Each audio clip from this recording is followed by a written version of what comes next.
ما تزعلش. انت ليه زعلان؟ اللي مشي وسابك يمكن يكون أنقذك من حاجة انت مش واخد بالك منها، فما تزعلش. أنا عارف إن الفراق شيء صعب، وعارف إن هو بيوجع القلب، وعارف إن هو شعور مؤلم، أنا عارف. بس بص للموضوع بشكل تاني، يمكن لو كنتوا كملتوا كنت هتكتشف حاجات فيه ما كنتش هتقدر تستحملها، وكان هيبقى الموضوع وقت الفراق أصعب. يعني كل يوم انت بتفارق فيه بدري كل ما كان أهون. بص لها بزاوية مختلفة شوية. يمكن لما سابك الشخص ده علشان يعلمك حاجة، إن أنت أصلا ما تتعلقش بحد. يعني ممكن تكون المشكلة كلها إن أنت علقت حياتك ووقفت حياتك على الشخص ده، شفت الدنيا بعينيه، وهي دي الأزمة.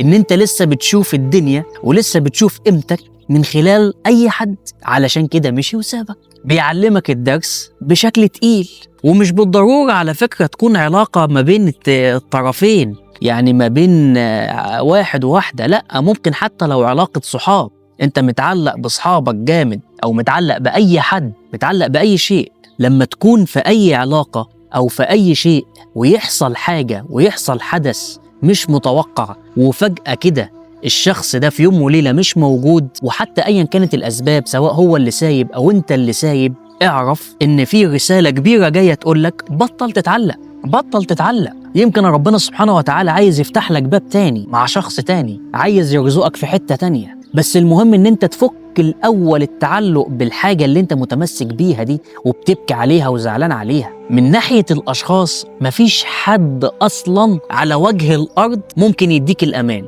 يعني لو أنت متعلق علشان شايف إن الأمان بيجي من شخص، فأنت غلطان. ناحية الأمان تحديداً أكتر حاجة بنسمعها، مفيش حد يملك إن هو يديك الأمان. الأمان ده شيء داخلي جواك، فأنت طلعته لبره. زي ما تكون سلمت قلبك لحد، ربنا ممكن يكون زعل إن أنت سلمت قلبك لحد. ما تسلمش قلبك لحد، قلبك في إيدنا ربنا بس سبحانه وتعالى. رسالتك إن أنت تفك الارتباط وتفك التعلق علشان ترتاح.